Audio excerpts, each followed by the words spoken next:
Hi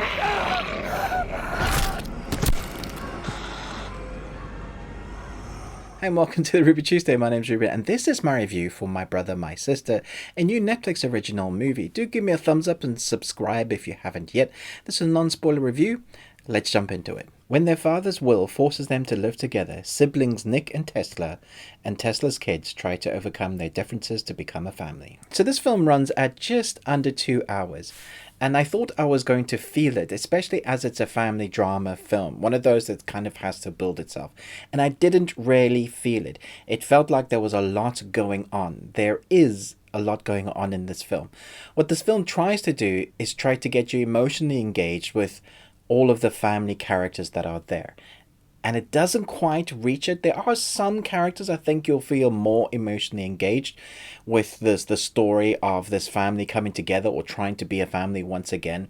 But I don't think it quite reaches it completely. When you get to the end of the film, you're probably still trying to make up your mind of how you felt about watching the film. It does feel like you've seen this film before, but it also tries to do something new. So at the heart of this film, apart from the death of the family, is this brother and sister who are estranged. And they come together after many years, very different lifestyles, and they have to live under the same roof. You have a son who is schizophrenic. You have a daughter who is just about ready to go and start living on herself, and you have the son's trainer who's teaching him to play music. So she's a piano player, and there's this concert that's kind of going on in the background. You have the brother, the estranged brother, who is a kite surfer, but there's a backstory around them and the brother and sister relationship. So there's, as you can hear, there's a lot of puzzle pieces going on in this film. And I think for the most part, it does do a good job at kind of explaining to you what has happened in the past. But I really wanted more. There was more background story that I wanted to know. I feel like the film should have maybe concentrated more on a specific point or storyline, really got into grips with that, and rather than all of these storylines and then trying to come together. At the end of the day, it is about family and how broken they are. And I think it showcases that very well. The schizophrenia of the son, who has been very much sheltered by his mother because his mother's trying to create an environment for him that he'll never find himself being hurt in. And this is classic parents over parenting, but you understand why.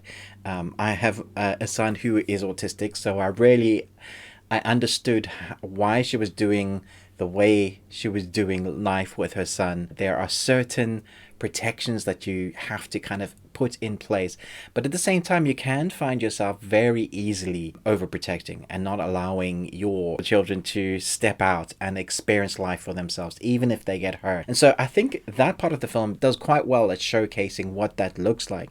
And then you have a kind of crazy uncle that comes in, and well, he's not really crazy, he's just a very different lifestyle as a kite surfer compared to their very rigid lifestyle. But the mother, I think, is the most frustrating to watch, but probably very real. She's broken herself and has had to raise a child, well, 2 children, but one particularly with schizophrenia. It's a pretty hard lifestyle, especially when you had a brother who just disappears and you don't know the reason why. So you have all of that mess coming together. The cinematography, the shots are what you'd expect for a family drama. There's a couple of beautiful beach shots in amongst some classical music, which I appreciated. There's some really interesting creativity there where the schizophrenic son has this connection to music, which I think is part of the heartbeat of the film. So there are moments this film kind of shines, and then there's others that just feels like there's too much going on. In the end, I enjoyed it. I don't know that it's a film that I'm going to go back to. I think the acting was good with what they were given. The dialogue seems on point. I would watch it in the original language rather than the dubbing. I spent about half an hour watching the dubbing, and it just really felt awkward and wrong. It just, you didn't get the emotionality that you expect. And I found myself, once back in the original language, reading the subtitles. It just took me a few minutes before I was in that world. So for the most part, it keeps your attention. I wasn't massively emotionally engaged with the characters, even though I felt like it wanted me to be. So by the time I got to the end, there was the crux, the heart of the story. There is a moment that I thought, oh my gosh, are they really going to go and do what I think they're about to go and do? And had they done that, I think it probably would have had a more, I guess, a deeper impact. But when it came to the end, I was like, yeah, I'm probably going to forget this film in a few days, although there were moments I enjoyed. So I'm going to give this straight down the line 2.5 Nicolas Cages out of 5. Let me know your thoughts on this film. I thought it was okay, but not brilliant. Literally, it's just down the line. It feels like I'm coming down hard in it, but I did enjoy it for what it was. And I didn't clock watch, which is impressive considering it's 2 hours. The acting is good.